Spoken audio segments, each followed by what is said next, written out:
Tatlo pilason matapos makabunggo ang isa ka SUV sa nakapark na truck sa igansang dalan sa barangay Banuyaw, La Paz. Aksidente na hulikam. Samtang sa San Miguel, Iloilo, engineer pilason matapos mahulog sa truck. Si John Sala nakatutok. Makita sa ining CCTV footage ang truck na ini nga nagapark sa igansang dalan malapit sa isa ka warehouse sa barangay Banuyaw, La Paz.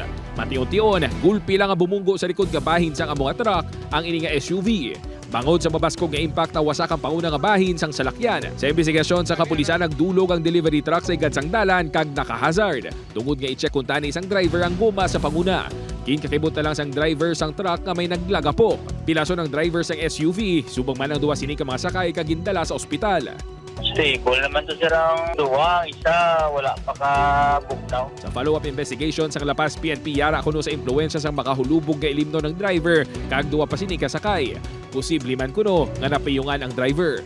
Dugang panidiyas, madasig man ang dalagan sang salakyan kung basehan ang impact. Samtang makita naman sa ining video ang pagliko sa ining truck sa dalan. Talulupang doon nga nagdulog ini isang makadali. Sang naghalina, makita ng isa ka tawo nga nagahigda sa dalan.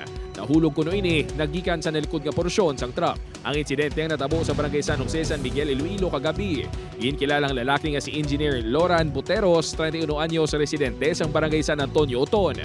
Ang truck ang ginapanag-iyahan sa ginaobrahan sini nga kompanya. Nagpanaog saya nga wala kabla nakapundo totally ang cutter. Nagpanaog sa galing siguro namin siyang tuloy siyang iyang stent nahulog sa likod sang truck. Lumpat sa routine na niya nga magpanaog dira sa may barangay San Jose. Nagbatsyag sang pagpananakit sang tiil si Buteros. Kilayon ini nga gindala sa ospital para maobserbahan ang iya kondisyon. Upod Carumel Porquia, John Sala. 1 Western Visayas.